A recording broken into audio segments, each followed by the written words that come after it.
పగడాల Praveen Kumar pastor sir, మరణం అది హత్య సార్. ఒక నిమిషం, అది హత్య ఆత్మహత్య గురించి నేను వెళ్ళట్లేదు. మరణం అయితే జరిగింది. సో ఆ మరణం సంభవించినప్పటి నుంచి మీ వాయిస్ గట్టిగా వినిపిస్తుంది. ఇటీవల ఆయన సంస్మరణ సభలో కూడా పవన్ కళ్యాణ్ గురించి చాలా పెద్ద ఎత్తున మీరు వ్యాఖ్యలు చేశారు. ఏంటది అంత ఆవేశానికి కారణం ఏంటి? అసలు నాకు ఏ కోపం లేదు సార్. మీకు ఉన్న విషయం చెప్తున్నాను. పవన్ కళ్యాణ్ గారు నా ఫేవరెట్ హీరో సార్. ఆయన ఎలా అంటే పూనకాలు వచ్చేవాళ్ళు నేను కూడా ఒకడిని. మరి కానీ నా జాతి సార్ క్రైస్తవులు, ముస్లింలు, దళితులు కత్తి కట్టినట్లుగా. ఇప్పుడు సార్ ఆయన ఒక మాట అన్నారు సార్, నేను క్రైస్తవులను ప్రేమిస్తాను, ముస్లిమ్స్ని ప్రేమిస్తాను, అలాగే నా మతాన్ని ఆచరిస్తాను. ఇవాళ తిరుపతి లడ్డు కల్తీ చేసినా మా వాళ్ళు ఏం మాట్లాడట్లా. కానీ అదే క్రైస్తవుల జీసస్ గురించో ముస్లింల మహమ్మద్ ప్రవక్త గురించో మాట్లాడితే పరిస్థితులు వేరేలాగా ఉండేవి అని అన్నారు కదా సార్. అది ఇప్పుడు కొత్తగా కాదండి, ఎప్పటి నుంచో అంటూనే ఉన్నారు కదా. పిఠాపురం సభలో కూడా ఒకసారి అన్నారు కదా సార్, అన్నారు కదా సార్. భారతదేశంలో సార్ క్రైస్తవుల మీద ముస్లింల మీద జరిగినంత దాడి ఎవరి మీద జరిగింది సార్? క్రైస్తవుల మీద ముస్లింల మీద జరిగినంత దాడి ఎవరి మీద జరిగింది? ఏ యూట్యూబ్ ఛానల్ అయినా ఆన్ చేయండి సార్, జీసస్ని ఎంత అసహ్యంగా మాట్లాడుతూ ఉంటారు హిందుత్వవాదులకు సంబంధించి యూట్యూబ్ ఛానల్స్. సార్ ముస్లిం సహోదరులు ఆయన చనిపోయి తిరిగి లేచాడంటే ఒప్పుకోరు, కానీ ఆయనే మళ్ళీ తిరిగి రాబోతున్నాడు, ఆయన తీర్పు తీర్చేది అని అంటారు. ప్రళయానికి ముందు ఏ సమస్య వస్తాడు అని అంటారు. మరియ తల్లి గురించి ఆవిడ పరిశుద్ధురాలు అని మాట్లాడతారు. 35 చోట్ల పవిత్ర ఖురాన్ గ్రంథంలో ఆవిడ పరిశుద్ధురాలు అని రాశారు. మరియం గురించి రాశారు. మరియం అని అంటారు. ఏ రోజు అసభ్యంగా మాట్లాడరు సార్, మాట్లాడరు. కానీ ఇవాళ మేము నిజమైన దేశభక్తులు అని చెప్పుకునే వాళ్ళు ఎంత అవమానిస్తున్నారంటే సార్, లాభాష మాట్లాడుతున్నారు సార్. బైబిల్ని లాభాషతో తిడుతున్నారు, మరియమ్మ గారిని లాభాషతో అంటున్నారు, యేసు ప్రభుని లాభాషతో తిడుతున్నారు, పాస్టర్స్ని తిడుతున్నారు, లైవ్లు పెట్టి తిడుతున్నారు సార్. ఇవన్నీ గౌరవనీయులైన పవన్ కళ్యాణ్ గారికి కనపట్లేదు సార్. మేమేం చేసాం సార్? ఏ బస్సులు బాలుగొట్టాం, ఏ రోడ్లు తగలబెట్టాం, ఏ హాస్పిటల్ బాలుగొట్టాం, కత్తులు పట్టుకొని ఏడ ర్యాలీలు చేసాం, తుపాకీలు పట్టుకొని ఎవరిని కాల్చాం? ఎంత దారుణం సార్. మీరు అసలు అల్లకల్లోనం అయిపోయేదంటే ఏం చేశాం సార్? ఇప్పుడు మీరు గౌరవిస్తున్నట్లే జ్వాల పాడుతున్నట్టే ఉంది, పెర్రగెళ్తున్నట్టే ఉంది. మీరు గౌరవిస్తున్నాం అంటూనే మేమేదో పెద్ద సంఘ విద్రోహ శక్తుల్లాగా, మేమేదో పెద్ద టెర్రరిస్టులు, ఉగ్రవాదుల్లాగా అని మాట్లాడుతున్నారు వాళ్ళ. అది ఎంత దారుణమైన విషయం సార్. వాళ్ళ ఖచ్చితంగా అడుగుతాం సార్ పవన్ కళ్యాణ్ గారిని. చెగువేరట్టు చేతబడి ఏదో వాక్యాలు అన్నారు అంటే ఆయన స్టార్టింగ్లో నేను కమ్యూనిస్ట్ అని చెప్పారు సార్. నాకు తెలిసి అసలే మళ్ళీ ఏమన్నా అంటారేమో వీళ్ళు, ఎందుకంటే నేనేం మాట్లాడినా దాన్ని భూతత్వంలో పెట్టి చూడడం పార్టీ కార్యకర్తలకు వాళ్ళకి బాగా అలవాటు. నేను టార్గెట్ లిస్ట్లో ఫస్ట్ ఉంటాను సార్ వాళ్ళకి. ఆయన నేను కమ్యూనిస్ట్ అని చెప్పారు సార్. చేగువేరా నా ఆదర్శం అని అన్నారు కదా సార్. ఈరోజు గుడి మెట్లు గడుక్కుంటూ తిరుగుతూ ఉన్నారు. గుడి మెట్లు గడుక్కోవచ్చు, విగ్రహాల దగ్గర దండాలు పెట్టుకోవచ్చు, తప్పు కాదు. కానీ ఎక్కడ మొదలయ్యాము, ఎక్కడికి వచ్చాము అనేది ఆలోచించుకోవాలి కదా సార్. చేగువేరా గారికి సనాతన ధర్మానికి ఏంటి సార్ సంబంధం? ఆయనే కదా అంతే. నేను అన్నమాట సార్, అది నా మాట కాదు కదా సార్.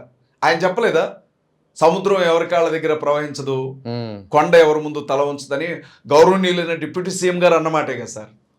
మరి ఆయన ఎవరి దగ్గర తల ఉంచలేదా? ఏ రాజకీయ నాయకుడి దగ్గర తల ఉంచలేదా సార్? మీకు అందరికీ తెలిసిందే కదా. ఇప్పుడు ఏంటంటే నిజాలు మాట్లాడకూడదు, నిజాలు మాట్లాడితే టార్గెట్ చేస్తాం, కేసులు పెడతాం, అరెస్ట్ చేస్తాం. ఎంత దారుణం సార్. ఇప్పుడు వాళ్ళ నాన్నగారి గురించి ఆయన అన్నాడు కదా సార్, ఇంట్లో కొవ్వొత్తి దీపం వెలుగుతూ ఉంటే సిగరెట్ వెలిగించుకునేవాడు మా నాన్నగారు. ఆయనే కదా సార్ చెప్పింది, మనం అన్న మాట కాదు కదా సార్. మా నాన్నగారు గొప్ప సనాతన భక్తుడు అని మళ్ళీ ఆయనే కదా సార్ అంతే. ఆయనే కదా సార్ అంతే. పవన్ కళ్యాణ్ గారే కదా అంది. మా మిస్సెస్ యేసుక్రీస్తు ప్రభువుని నమ్ముకున్నారు అని ఆయనే కదా చెప్పింది. మళ్ళీ ఆ తల్లిని తిరుమల తీసుకొని వెళ్ళి తలనీలాలు అర్పించింది కూడా ఆయనే కదా. నా బిడ్డ బాప్తిస్మం తీసుకున్నారు నా పిల్లలు అని ఆయనే కదా మాట్లాడింది అన్నారు. మళ్ళీ అక్కడికి వెంకటేశ్వర స్వామి గారి దగ్గరికి తీసుకుని వెళ్ళి దర్శనాలు చేయించింది కూడా పవన్ కళ్యాణ్ గారే కదా. యేసుక్రీస్తు ప్రభువుని నేను బాగా నమ్ముతాను, నాకు ఆయన అంటే ఇష్టం, నేను చనితనంలో బాప్తిస్మం కూడా తీసుకున్నానని చెప్పింది ఆయనే కదా సార్. మరి వాళ్ళు ఏం మాట్లాడుతున్నారో కూడా తెలుసు కదా సార్. నేనేమంటానంటే స్థిరత్వం అనేది ఒకటి ఉండాలి సార్ రాజకీయంలో. ఒక మాట చెప్పామంటే ఆ మాట మీద నిలబడాలి సార్. నేను ఈ విషయంలో సార్ జగన్మోహన్ రెడ్డి గారు మొదటి నుంచి ఒకే మాట, 4 గోళ్ల మధ్య బైబుల్ చదువుతాను అన్నారు. ఎన్ని ఒత్తిడిలో సార్ ఆయన మీద, ఆయన అనుభవించినంత ఒత్తిడి ఒక అగ్నిపర్వతం లాంటి వ్యక్తి సార్. ఆయన పగిలిపోవాలి అసలు. ఆయన పడ్డ ఆ మెంటల్ టెన్షన్కి ఇంకా ఒక సాధారణమైన వ్యక్తి అయితే బద్దలైపోవాలి అసలు. కానీ ఈరోజు కూడా అదే మాట అంటారు ఆయన. నేను 4 గోళ్ల మధ్య బైబిల్ చదువుతాను. మరి ఒక మాట మీద లేవు కదా, ఒక మాట మీద ఆయన లేరు కదా. ఒక మాట మీద లేనప్పుడు నేనేంటి సార్? ఎవరైనా విమర్శిస్తారు, విమర్శించకుండా ఎలా ఉంటారు సార్? ఇప్పుడు వ్యక్తిగత విషయాల జోలికి ఎవరు పోరు సార్. వ్యక్తిగత విషయాల జోలికి వెళ్ళడం తప్పు కూడా రాజకీయాల్లో. కానీ రాజకీయంలో ప్రజల ముందు నిలవబడి మాట్లాడేటప్పుడు ఈ వేదిక మీద ఒక మాట, ఆ వేదిక మీద ఒక మాట, ఆ వేదిక మీద ఒక మాట మాట్లాడితే జనాలు అడగరా సార్? అడుగుతారు కదా. మరి నాకెక్కడ కోపం వచ్చిందంటే సార్, బాధ అనిపించింది, కోపం కూడా కాదు. నేను ఒక్కరినే వచ్చి బయట మాట్లాడుతున్నా, మీరెవరూ మాట్లాడట్లా, హిందూ కుర్రాళ్ళంతా బయటికి రావాలి, మాట్లాడాలి, ధర్నాలు చేయాలి, ఓ డిప్యూటీ సీఎం గారు అలా పిలుస్తారా సార్? ఇప్పుడు ఆయనంటే ప్రాణం తీసుకునే కుర్రాళ్ళు ఊరుకుంటారా సార్? ఆయనే రాండి స్టేజ్ మీదకి అని అంటే, మీరు వచ్చేసి తేల్చుకోండి అని అంటే ఆగుతారా సార్? జనసేన కార్యకర్తలు, పవన్ కళ్యాణ్ గారు అభిమానులు ఆగుతారా? ఇప్పుడు వాళ్ళు చేసే రాజకీయాలేమో అట్లున్నాయి ఆంధ్రాలో. నీకు ఒక్కటే సార్, ఒక్కటే. ఇదే పరిస్థితి కొనసాగితే క్రైస్తవుల్ని, ముస్లిమ్స్ని, దళితుల్ని మొత్తం ఒక తాటి మీదకి తీసుకొస్తాం సార్. ముచ్చటే లేదు ఈ విషయంలో. ఎవరు సీఎంగా గెలుస్తారు అనేది ప్రజలు నిర్ణయిస్తారు. మా 2 కోట్ల ఓట్లు లేకుండా ఎవరు సీఎం అవుతారో మేము కూడా చూస్తాం సార్. మేబీ థ్రెట్ కూడా ఎక్కువ, చాలా థ్రెట్ ఉంది సార్. నన్ను ఎప్పుడు కొడతారో తెలియదు, ఎవరు చంపుతారో తెలియదు, నా మీద ఏ దాడైనా జరగచ్చు. ఈ వేదిక మీద నుంచి చెప్తా ఉన్నా, నాకేదన్నా జరిగితే దాని వెనక ఖచ్చితంగా మహాకూటమి ఉంది అని అనుకోవాలి సార్. నాకేదన్నా జరిగి రేపొద్దున నేను నేను చచ్చిపోతే ఆంధ్రాలో, నాకేదన్నా జరిగి నేను వెళుతూ ఉన్నప్పుడు యాక్సిడెంట్ అయిందని మీరు వినొచ్చు, లేకపోతే ఎక్కడైనా చచ్చిపోయాడని మీరు వినొచ్చు. సాధారణంగా కాకుండా అనుమానాస్పదంగా నా చావు ఎలా జరిగినా మహాకూటమి దాని వెనక ఉంది అని అర్థం సార్. ఎందుకంటే ఎట్టి పరిస్థితుల్లో కూడా మహాకూటమి సార్, మహాకూటమి. ఇక పేర్లు చెప్పాల్సిందే ఉంది సార్. గంట కట్టాను కదా, పిల్లిమెళ్ళలో గంట కట్టేది ఎవరు అని అంటే కడుతున్నాను నేను. మహాకూటమి ప్రభుత్వ పెద్దలు దీని వెనుకున్నారు అని అర్థం చేసుకోవాలి. యావత్ క్రైస్తవ సమాజానికి చెప్తున్నాను. ఎందుకంటే నేను రాజకీయం అంతా ఆంధ్రాలోనే చేస్తాను. కేవలం క్రైస్తవులు, ముస్లింలు, దళితుల క్షేమం కోసమే. దళితులు హిందువులైనా సరే, దళిత క్రైస్తవులైనా సరే, వాళ్ళ క్షేమం కోసం నేను ఖచ్చితంగా రాజకీయం చేస్తాను. లక్షల మందిని సమీకరిస్తాను, లక్షల మందిని. ప్రతి నియోజకవర్గంలో సభలు పెడతాను ఈ 3 వర్గాలతో కలిపి. ఇప్పటికే ఆ 2 నియోజకవర్గాల్లో పెట్టేసాం, జిల్లా స్థాయిలో పెడుతున్నాం. నాకేం జరిగినా దాని వెనక వీళ్ళు ఉంటారు సార్. వీళ్ళదే ప్రధానమైన కారణం. ఓపెన్గా చెప్తున్నాను. వీళ్ళు నన్ను బ్రతకనివ్వరు సార్. కానీ అంత తేలికైతే కాదు. ప్రవీణ్ పగడాల గారిని లేపేసినట్టు లేపేద్దామంటే మాత్రం కుదరదు. ఆయనకిలాగా ఒంటరిగా వెళ్ళను నేను ఇటు. నా పక్కన ఎప్పుడూ 4 ఉంటారు. సింగిల్గా ప్రయాణం చేయను. అంత తేలికైతే కాదు. నన్ను అరెస్ట్ చేయించారు కదా సార్. ప్రవీణ్ పగడాల గారి పోస్ట్ మార్టం రిపోర్ట్ అడిగితే 10 రోజులు రిపోర్ట్ ఇవ్వకుండా ఆపారు. ఎవరు రిపోర్ట్ అన్న 10 రోజులు ఇవ్వకుండా ఆపుతారు సార్? 3 కేసులు, చిన్ని విషయాలతో కేసులు పెట్టించి దొంగను ఎత్తుకెళ్ళి చెంచలు కూడా జైల్లో పెట్టి నరకం చూపించారు నాకు. అప్పుడు కూడా ఆంధ్రాకి సంబంధించినటువంటి ఒక పెద్ద నాయకుడి ఆదేశాలతోనే నన్ను ఇక్కడ అరెస్ట్ చేశారు. ఇప్పుడు ఏకంగా ఆంధ్ర రాజకీయాల్లోనే ఉంటాను కాబట్టి నేను వాళ్ళ ఓపెన్గా చెప్తున్నా. ప్రవీణ్ పగడాల గారిని తాగుబోతూ అన్నారు చంద్రబాబు నాయుడు గారు. ప్రవీణ్ పగడాల గారిని పదే త్రాగుబోతూ అన్నారు చంద్రబాబు నాయుడు గారు.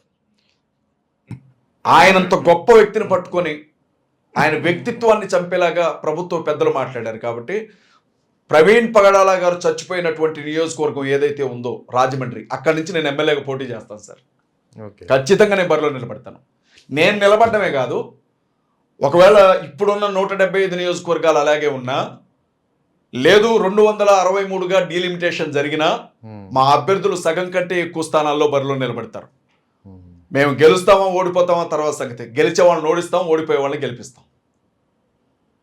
ఆ రోజు అడుగుతాను సార్ నేను రాజమండ్రిలో నిలబడి, గౌరవనీయులైన ముఖ్యమంత్రి చంద్రబాబు నాయుడు గారు ప్రవీణ్ పగడాల గారు తాగి చచ్చిపోయాడని చెప్పారుగా, ఆ మాట అడిగి మా 2 కోట్ల మంది దగ్గరకు వచ్చి ఓటు అడగండి అని అడుగుతాను సార్ నేను. ఆ రోజు ఖచ్చితంగా ప్రతి నియోజకవర్గానికి వెళ్తాను సార్ నేను.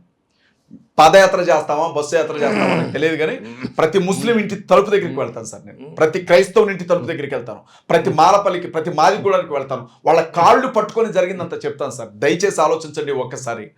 వీళ్ళదేముంది సార్, ఏ కులానికి సంబంధించిన వాళ్ళైనా కమ్మలు, రెడ్లు, వెలములు వీళ్ళు బయట చేతులు పట్టుకొని తిరుగుతున్నారు ప్రశాంతంగా. కానీ ఒక మాలపల్లిలో ఎలా ఉంటుందో తెలుసా సార్? టీడీపీకి సంబంధించిన వాళ్ళు ఉంటారు, అక్కడ వైసీపీకి సంబంధించిన వాళ్ళు ఉంటారు, బంధువులే కానీ మాట్లాడుకోరు వీళ్ళు. వీళ్ళేమో బయట చేతులు పట్టుకొని భుజాల మీద షేక్ హ్యాండ్లు వేసుకుంటూ తిరుగుతూ ఉంటారు బయట వాళ్ళు. మన వాళ్ళు ఏమో చచ్చిపోతున్నారు అక్కడ. ఎగ్జాక్ట్లీ. ఇవాళ ఒక ముస్లిం సహోదరుడు సార్ నాకు ఫోన్ చేశాడు, భాయ్ తల మీద టోపీ పెట్టుకుంటే నన్ను దొంగను చూసినట్లు చూస్తున్నారు భాయ్, భయం అనిపిస్తుంది భాయ్, నాకు ఆస్తంతా అమ్ముకొనైనా నేను దుబాయ్ వెళ్ళిపోతాను భాయ్ అని అన్నాడు. నాకు ఎంత కష్టం అనిపించిందో సార్. నాకు ఇవాళ తల మీద పెట్టుకున్న టోపీయో, మెళ్ళో వేసుకున్న సిలువనో, కొడుతున్నటువంటి డప్పునో మన గుణాలని నిర్ణయిస్తుందా సార్?